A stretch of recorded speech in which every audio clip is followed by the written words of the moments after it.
Özgürmelle keşfimle hayırlı olsun. Ben Adil Er-Uygur, Uygur Tadqiqat İnstitutundan. Hemen salam yollayma. Her hafta institutumuzun müdiri şundakla Hacettepe Üniversitesi Edebiyat Fakültesi Tarih Bilimi Fakültesi Doçent Doktor Erkin Ekrem Muallim'le ötküzüp Halkara Vaziyet ve Gün Tartibname programımızdaki yeni bölümü huzurunuzda buldu. Erkin Muallim hoş geldiniz.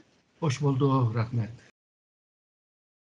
Bir neşe bu Xitay'daki Türkiye'deki yani İstanbul Konsolosluğu'nun konsülü Söyley biz Şarkı Türkistan'a doğrusu toplulup bundan bir cümleni esaret kıldı. Yani ular yani bizim demek ularının ki menisi kişisel biz halisan aldı ularını bir sakaytiş için hareket kuvvetimiz. Nispeten bu yer mundaq bir iki mühim nokta var. Yani bizni kişisel dep tariflep atıdı. İkincisi ular bizni mektep kuşaklı Xitayla kişiselden saklayışqa tirişip atıdı.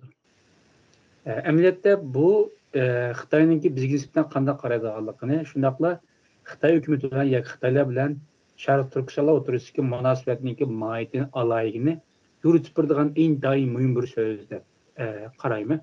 Chunki bu yerda Erkin Muallim davomli program ta'kidlab kelyapti. Xitoyninki Sharq Turkiston ko'rsatgan siyosatlaridan keyinda mustamlikachilik zihniyati va ideyasi bor deb. Mustamlikachilik ideyasi amaliyotda Xitoyninki Sharq Turkistonda hakimiyetini tuluq barpo qilish shundoqla Sharq Turkistonliklarni ideya, madaniyat, iqtisod, siyosat, texnika qatorliq mushlar orqali kontrol qilishni maqsad qildi. Muallim bu İstanbul'niki yani Xitoyninki konsuli Söyley nimishqa hozirgi paytning o'zida biz to'g'riliq ushtaq bir gaplarni sarf qildi. İstanbul konsulu buldu vazifelerini tüyütüp ketken o diyen gapimiz şu burun diyen bir gap emdi. Xitay'nınki siyasi merkez demez hem de çeteldeki vekilimi kopup şu Uygurlarını kişisel Ming'sinde Çatakva diyen yer kargançağda bu Xitay'nın Taşqi İşler Ministerliği'ninki bir köz karışı bulurdu. Çünkü hemimiz bilimiz çeteldeki bu diplomatlar merkezininki bir buyruğu, yol yürüp, bombay durup, öz aldığı bunda gaplarını diyemeydim. Hem de bu Taşqi İşler Ministerliği'ninki bu ideyasını Komünist Parti'ninki Taşqi İşler işhanıdan yol yürüp alıdı. Ve bula bulup Xi Jinping'in zihniyetini emelleştirişe tırışıyotkan bu diplomatlar bunda gapını diyen vaxtıda demek ki Xitay'ninki siyasi sisteminde şu Uygurlarını kemsitiş, yat görüş, ters görüş ve jığıp gelgen çağda bu din, ırkı, tıl, xıl kültürlerine yat kökenliğini ve pes kökenliğini köstüdür. Bu xıl zihniyet yüzüne üstün görüş ve halklarını başkalarını töven görüş. Bu özününki teritoriyanın içindeki milletlerge bunu yügen vaxtıda Xitay eğer bugün cihanına sonra kalsa başka milletlergime kılışının ihtimali var. Bu hazırgıca dünyada meyli halkara kanunlar, sözleşmeler, beyannameler olsun bir yerde değilgen milletler arasındaki tam beraberlik meyli din olsun, ırkı olsun, tıl olsun, okşumusuma bir yerde bir tam beraberlik bolğanlığını ve hem adam meyli qaysı millet, qaysı ırkıdan olsun, qaysı tıldır olsun bular kanunun aldıda tam beraber bolğan manda bir anını kubul kılamğanlığını gösteriyor. Şununla bu Xitay'ınki bu siyasi medeniyetinde naydı insanlarla tam beraber bolamaydıgan ve insanlarını kemsitişiyle insanlarla hemkarlık kılamaydıgan bir hususiyetini mi bir yerde kösetken oldu. Bu xil köz karışlar tabi 21. əsrde insaniyetke karşı uygun bulmayan yani maskemgen bir xil davranış ve bir pozisyon. Eğer de bunu teximi çoğara bir seviyeye kötelsek mesela bu insaniyetke karşı cinayettir. Yani halkarada bikadım bika Xitay'ını Şark Türkistan'da bu ırkı kırgınçılığını elip bir vadıdı diyen bu kararını vermeydi bir adım bir gün. Demek ki Xitayning aşında bir tarafi var. Buni hamda aniqla şu bir diplomatning og'zi bilan buni isbot qilgan bo'ldi. Malum sizler mühim bir nesne dediniz ya, üzün üstün görüş dediniz. Emniyette bu müstemlikçilerinki bu zihni dedime en çok mühim alaylıklı bir kısmı şu üzün üstün görüş arkalık karşı tarafını tüven görüş. Üstün köke vaxtıda yani üzün medeniyetini, onun deyinken barlık örüp adetlerini, yaki dünya göz karışını, yaki üzgü tabi olan hem bir nesne üstün görüş, karşı tarafının hem bir nesne pes görüşünü ibaret müstakbir. Göz karaş mevcut. Xitaylarınki bu üstün görüş duygusununki çokum ben bir idevi asasları ve arka görüşü badıp oylayamaz. Sizce şu idevi asasları qaysilardan ibaret? Tarixiy jihatdan qaraydigan bo'lsak, Xitoyningki shu siyosiy madaniyatida o'zining shu Tangri tarafdan tanlanganligini va yer yuzining markazida yashaydiganligini va bu markazning sirtindagilar madaniyatsiz bo'lganligini, bularni madaniylashtirish kerak bo'lganligini va bu haqni, ya'ni o'zidan bo'lmagan millatlarga hücum qilish, ularni assimila qilish, ularni eritish, ularning kültürüne, örf adetlerini, dinlerini, tillarini o'zgartirish, buni Tangri tarafdan berilgan bir haq deydi. Aslında Tangri tarafdan berilgan bir haq bu siyasi düşüncesi. Şu Manchur imperiyasi hukukunu topshirib bergandan keyin, ya'ni boshqarish hukukini topshirib bergandan keyin Xitoyda tugash lazım. Çünkü mayli Sun Yat-sen bo'lsin, mayli Mao Zedong ve onun belki bu inkılapçılar olsun, bular Tangriga karşı adamlar. Bundaqda bütün insanlar teng beraber buluş kerak degan bir angni paydo qilish kerak. Ama Abeqiman degan medeniyet Tangri bo'lmasimi, hamda o'zlarini Tangri ko'rishga boshlaydi. O'zini Tangri ko'rish uchun diktatör bir hakimiyetini berpa qilish lazım. Bu bo'lsa, yani parti devlet tüzümü. Yani ben yine sizlarni boshqaryapman, sizlar menga bo'ysunsizlar. Ve Xitoy merkezlik bir rayonda siyasi bir üstünlük, nüfus üstünlük, medeniyet üstünlük, yani kültür üstünlük. Degandek teknoloji, ma'rifda ve qolgan shu örf odatlarida senden boy ve senden üstün bo'lganligini ko'z chiqishga tirishib keldi. Bo'libmi misoliga deyli, bu kültür ve medeniyetin arasında bir farkı var. Misalga kültürde ilgar kültür ve kendi qolgan kültür deydigan ayrımı yok. Bu medeniyette var. Yani ilgar medeniyet ve kendi qolgan medeniyet deydigan gap var ama kültürde yok. Fakat Xitoyning tilida ishlatgan vaqtida dikkat qilsak, shu kültürdimi xalqni, boshqa jamiyatni, boshqa bir millatni kamsitadigan ahvollar bor.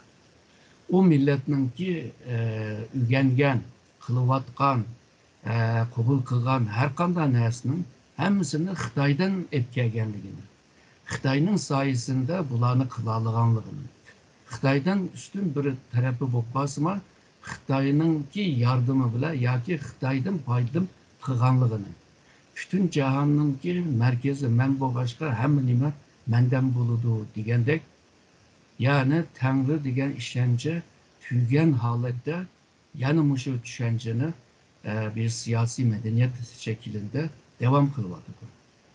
Misalga bu Sun Yat-sen'den Mao'gacha bo'lgan bu hakimiyetler, hemisi bu inkılapçı hakimiyetler. Onun için bu Konfuzyus'unki ideallerini, Mengzi'nin ideallerini, Daoizm'nin ideallerini yok etiş lazım. Ama hazır Xi Jinping en köp şu Konfuzyus'un ideyasını terkip kılıvatıdı, bütün dünyaya yiyiş tirişiyordu.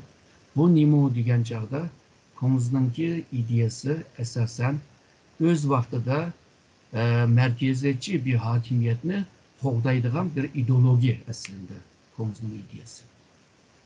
Bu ideya bilan birlikte yalnızla Xitoy territoriyanın içindeki siyasi başkuruvatkan, siyasi güç bilen başkuruvatkan zemindeki insanlarımız dünyaya mı muşunu çakalaşka tırışıyordu. Konzununki Datung degen bir düşünce var. Yani dünyanın bütün cemiyetlerini hemsini birleştiriş. Ama neye? Merkezge. Merkez kim var? Xitay var. Onun için Xitay hazır Xitay hakimiyetini deydi. Şu insaniyetinin ki takdir birliğine kurumuz, takdir birliğine kurgan bir cemiyet kurumuz deydi. Sen kuramsa onu, demek ki sen merkezlik kuruldu bu. Bunun için dünyadaki meselelerge Xitayning akılı, Xitayning planı, Xitayning töpüsü degandek xil sözlerini dünyaya to'ntib turib, o'zini merkezli ko'rib, xalqlarning Xitoy bilan farqli bo'lgan qismlar bo'lsa, buni kamsitish va uni xatoga chiqib Xitoy kuchlangan siri shu xalqaro qoidalarni, tuzumlarni, bu sistemlarni o'zgartirishga, xalqaro munosabatlarning nazariyalarini, xalqaroda qabul qilingan shu standartlarni, yani ölçemlerini bozup yoki tanqid qilib, o'zininki istaganiga moslashtirishga tirishadi. Yani eğer de bir hakimiyet, bir cemiyet o'zini bütün insanlıklarının merkezinden ko'rdiganga bo'lsa, qolganlarini cho'qim past ko'rdi, ayrımcılık qiladi ve ularni yo'qotishga tirishadi. Bu sizin dep ötkünüzdek ma'mayliqi bu program kirgan muqaddam qismida Xitoyniki bu siyosatda mustamlaka zihniyat degan bir ko'z qarash o'tirib qo'yib, mushto'g'ri ko'rdigan holda siz yaxshi atrofli so'zlab berdingiz. Hozir bu mustamlaka zihniyatning alaylikleri ko'p xil bo'ldi ekan. Masalan, o'zini ustun ko'rish, undan boshqa üstün ko'rgandagi qarshi tarafni cho'qim madaniyat jihatdan tuvan qaloq ko'rdi dedingiz. Bu elbette tabiiy holda qarshi tarafni madaniyat jihatdan assimilyatsiya qilishga ilib bordi. Ya'ni o'z madaniyatini qarshi tarafga cho'qim tanidi. Agar qarshi taraf buni biz qabul qilmaymiz degan taqdirda tabiiy holda onunki zo'ravonlik ishlatib qarshi tarafni bo'ysundirishga yoki assimilyatsiya qilishga tirishadiganligi aniq. Bu Xitoyningki zaten qilayotgan eng muhim siyosatlarininki birisi deb qarasak bo'ldi. Ma'lum bundan boshqa yana mushu zo'ravonlik degan vaqtimizda tegi taklif etgan vaqtida nimishqa Xitoylar bundaq boshqa bir yo'lni emasda nuqul mushu zo'ravonlikqa murojaat qildi. Mesela yumshoq vositalar bo'lishi mumkin, boshqa vositalar bo'lishi mumkin, ammo tunji qilgan ishi nimishqa zo'ravonlik sizce?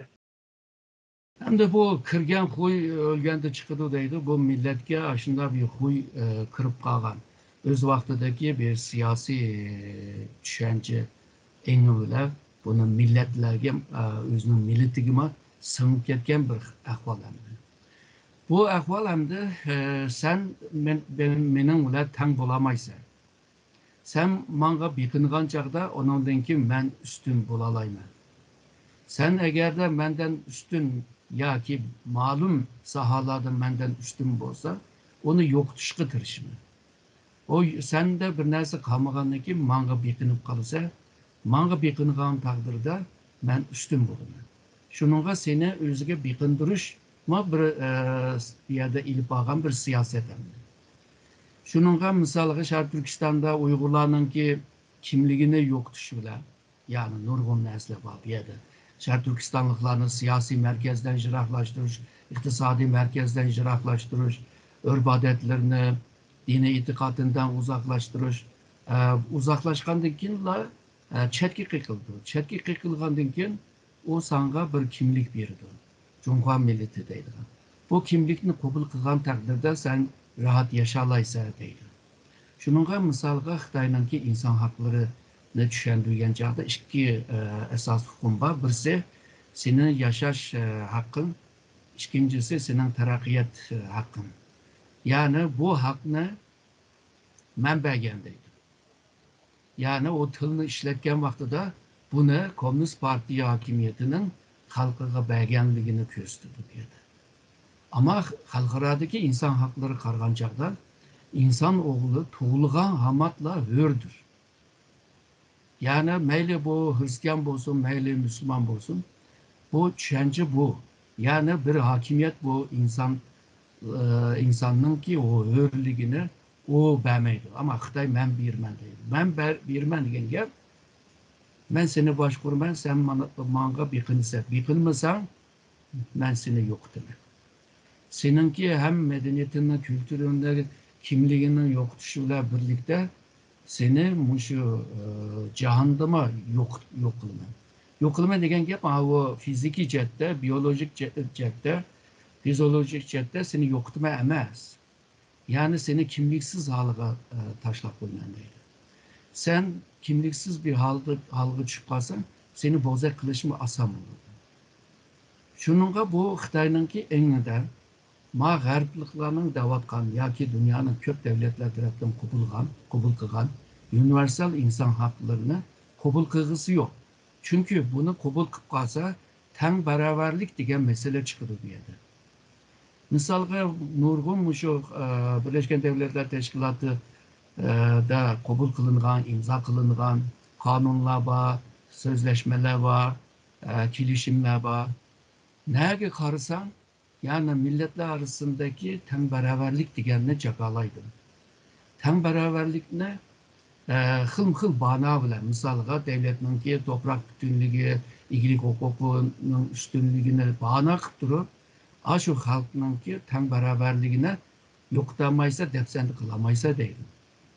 Xitay bu teng beraberliğine belgisi yok. Şununla seni biqinduğun vaxtıda, seninki ünün çıkmıgan vaxtıda, zıvanın çıkmıgan vaxtıda, o vaxtıda sen onunla biqingan bolsa, o Xitay'ınki siyasi engiga kargancakta teng beraberlik emdi başlaydı. Halbuki Xitay yalğızla Şarkı Türkistanlıklarga emas. Tarihten birime aşı özünün Xitaylarıma ona kıp kelgen. Şununla Xitay'nınki tarihi qaraydigan bolsan, kim eğer de boysunmasa aşını yoktuşqa tırışkan. Misalga Xitay tarihi qaraydigan bolsak, her yükselgen bir süylale çokum aşı Kore'ye bir hücum kılıp bakadı. Ve şundakla mavu Hışı koridorda yaşavatkan misalga Çang degen milletler var onlar vaxtıda. Onun dikin Göktürk Uygurlar vaxtıda Tuyuhum deydigan bir cemiyet var. Ular bazen devlet kuralaydı. İkincisi bulan yoktur. Onun dikin Vietnamlarını yoktur. Onun dikin Japonlu mahal kılmandaydı. Şarkı Türkistan Orta Asya'nı bayağı ebeyle yok kılmanda tırışıdı. Misalga Tan sülalesini 630'lardan itibaren yani 1. Göktürk Devleti kılganlıkken yani garp tarafga qarab hareketga başlaydı. 639'da Turpan'daki devletini yokutuş kararı aldı. Karar ilişkininki sebebi deydi bular bizge tazım kılmaydı. Ve tazım kılmen dep kelgenlerimi aldap saldap yoki ularni kılgızmay kıp keldi. Şununla men yokutumen deydim. Yani bu hakkını kim verdi sana? Yani haklarını haklarga bundak tosaqlık kılış yoki bunu bana kılıp hakkını yokutuşun hakkını kim verdi? Hazır mı şunda hem de bunu kim verdi? Şarkı Türkistan'dan başka Şarkı Türkistanlıklarını bunda eziyet zulüm çektirişinin tapuzuşunun hakkını kim verdi sana? Yani bularını soraydigan bolsa Xitay'nınki hakimiyetinninki meşru yani kanunluk bulup olmaganlığı talaş tartışka yol açıdı. Şununla bu Xitay hakimiyeti muşu bir parti bile zoramanlık bile iktisadi güçü bile harbiy güçü bile yani jığıp kelgende bisim bile bu cemiyetini tutup turvadıdı. Ama bu 19. əsrdə bir İngilizcenin bir tarihçi, siyasi bir adam var. Lord Acton'un diye bir kitabı var. Her kanda hakimiyet fıkrap tügeydi deydi. mutlak hakimiyet çokum tügeydi. Şununla bu Xitay hakimiyeti tarihte şunda mutlak hakimiyetinin ki küçü özgen seri yıkılışma, yıkınlaşkanlığı hem Ming sülalesi de hem Mançur İmperiyası da hem Tang sülalesi de hem Han sülalesi de bunu göreleyiniz. Al emniyeti bunaydı bir tükkün mahiyetlik mesele dep oylayayım ben. Yani Xitay'nınki yaki bir milletnik yaki bir insanın insan düşüncesi yaki bir cemiyetin insan düşüncesi emniyette o cemiyetin yaki o devletinki yaki o milletinki iktisadi düşüncesini, siyaset düşüncesini yaki siyaset medeniyeti değil. Veya ki her kandak bir dünya göz karışını belgilediğin ki mahiyetlik mesele degen göz karşı kesek bulurken. Çünkü insanı siz tabirleyen deyken ya yüzünüzde ya ki karşılarını tabirleyen deyken elbette siz onun karta ilip bağlan pozisyonunuz, meydanınız, mevkiyiniz hatta hareketleriniz hatta siyasetlerinizin şunu karta bulurken. Eğer siz o karşı taraftaki insanı bir tüvendeki insan, pes insan yoki madaniyatli insan deb qaragan hamanla u yerda zulm boshlanadi degan gap. Chunki siz ideologiyani oldin zulm qilib qo'ydingiz qarshi tarafga. Shunga masalan siz bunday aytdim, buni yaxshi bilasiz. Bu g'arbniki jamiyatshunoslik, psixologiya va yoki siyosat nazariyalar ko'p qismi insonni bir oshko'z, to'ymas, rehimsiz degan markaziy ideyadan chiqish qilib turib, jamiyatshunoslik, psixologiya va yoki ve siyaset nazariyelerini oturup koygan. Şunda olgan dikin insan insanın kurdudur. Yani insan insanın ki böğrüsü dediğim bu mentik tutuyor kurulganlıkını hem de köp kısmımız bilişimiz mümkün. Şunda olgan ki karşı tarafını undak bir tabirligen aman sizin bütün nesiniz özgürlükmanlığı diyen bir hulası kesek buldu. Malum siz de onun programınızı takip bilsiz.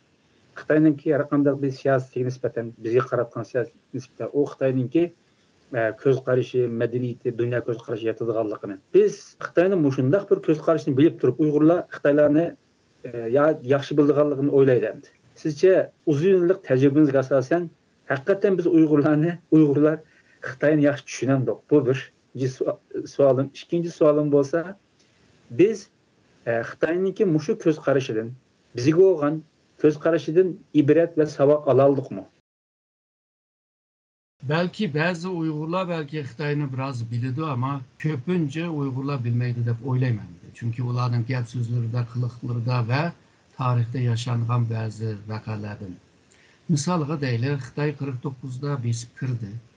Yani birinci yıldan başlap toprak ıslahat kılıp siyasetini başladı. Baylarının kolu da topraklarını tatbilip kemberlerle birimiz dedi. Keyin şununla bu biz degan komünizmni mang'izayotimiz hamma mallarni komuna bo'lish lozim. Shuningga hammanglarning to'proqlari yanala kollektiv to'proq bo'ladi deb yana to'proqni tortib oldi. Bundan keyin bu pomchi bo'lsin, karxonchilar bo'lsin, bunların hammasininki boyligini musodara qildi. Keyin bu Xitoy iqtisodini yaxshi mang'izamadi. Deng Xiaoping'nin vaqtida ondan keyin islohot ilib boramiz dedi. Ondan keyin biraz yumshadı. Yumshagandan keyin hammadan bu pul tepishninki qo'yga kirdi. Hayotini, turmushini yaxshilashga tirishdi. Ondan keyin pulni oson tepishga boshladi. Ve bazı Uygurlar texima cho'ng pullarni tepishga boshladi. Ama bir mezgildan keyin Xitoy xil bahona bilan yenila mushu boy Uygurlarning qo'lidagi mallarni musodara qildi. Ve şu vaqtlarda agarda mushu 1950 yillarning beshida bo'lgan ahvollar esida bo'lgan bo'lsa, misoliga topgan pullarini chet elda va boshqa yerda mablag' selib, onunki boyligini u yerda ko'paytirishga tirishadi. Bo'libmi qonun degan narsaning shu tarafsiz ishlaydigan yerlarda millini ko'paytirish kerakdi. Ama yenila Xitoyga ishondi, vaziyat yaxshi bo'lib ketibdi. Hozir degan shunda siyoset degan shunda yaxshi deb maqtanib ashta yurdi ama nurg'un boylar shu millidan, boyligidan quruq qoldi. Hamda yana bir mezgildan keyin Xitoy yana yumshatdi buni. Yana bir guruh Uyg'urlar yana buni ishindi. ve bu Xitay'nınki bu siyasetdeki işlengenlerinin hem pulu var adamlar hem de cemiyette ornu boğan adamlar.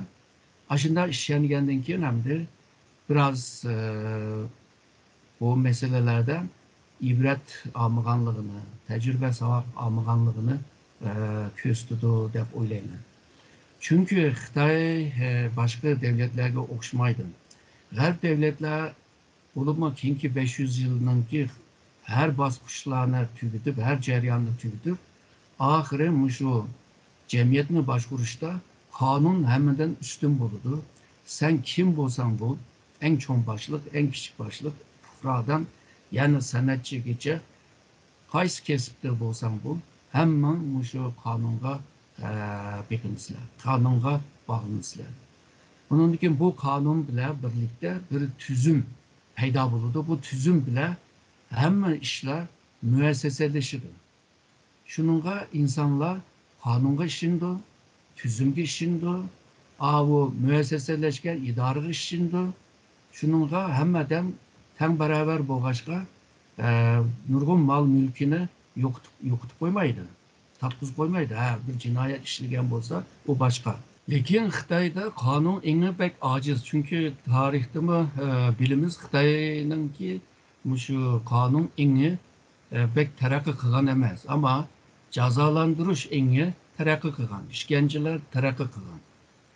Nime degen vaxtıda şu Kongz'nın ideyası yalğızla bir kaydını ve şundakla bir moralist bir alaytligi bile kaydını bozmaslık bile ölçeydi. Şununla bu Li'cir de koydu buna. Li'ninki tüzümü. Şununla bu garplıklarınki bu kanun eni terakki kılgan emas. İkincisi bu Xitay hakimiyeti aşında. Misalga Xitay Komünist Partisi'ne kim ceza beralaydı, kim teftiş kılalaydı.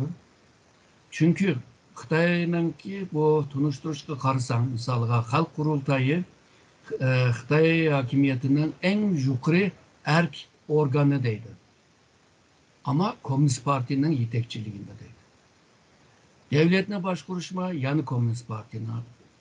Orduna harbiyine başvuruş yani Komünist Parti'nin. Hemen nime Komünist Parti'ye. Komünist Parti en üstte şununla kanun ve Komünist Parti için hizmet kıldı. Ondakta bu cezalandırış terakki kılgan dedim. Komünist Parti'yi çıkargan kanunu bile üzne cezalandırmaydıgan kanununu çıkarıp durup halkını izalaydı. Halkı ceza beralaydı. Bu cihette garipliklerle okşamaydıgan, tipik okşamaydıgan tarafı muşu. Şununla bu görünüşte Xitayda bir kanun badek turdu. Ama icraat cihetten ve arka görünüş ve mahiyet cihetten garipninki kanunları okşamaydı. Şununla bu marifka ekmiyet berip, aşının üzünü düşengen siyasi tüzümü bile, cemiyet tüzümü bile seni terbiyeleydi. Seni kattık terbiyelep, özüge biqindiğin taqdirda sen onunla biat kılsa, onun tabi bulsa, o vaxtıda onunla karşı çıkmaysa, o vaxtıda sen yaxşı qirajdan bulsa. Eğer de üzerinin hakkını qoqdayman desem, ten beraber bolumen de kopsam, kanunun ki üstünlüğü degen enine kötürep çıksam, seni yok etişke tırışım. Şununla bu Xitay'nınki hazırki siyasi tüzümü nima yaxşı biliş gerek.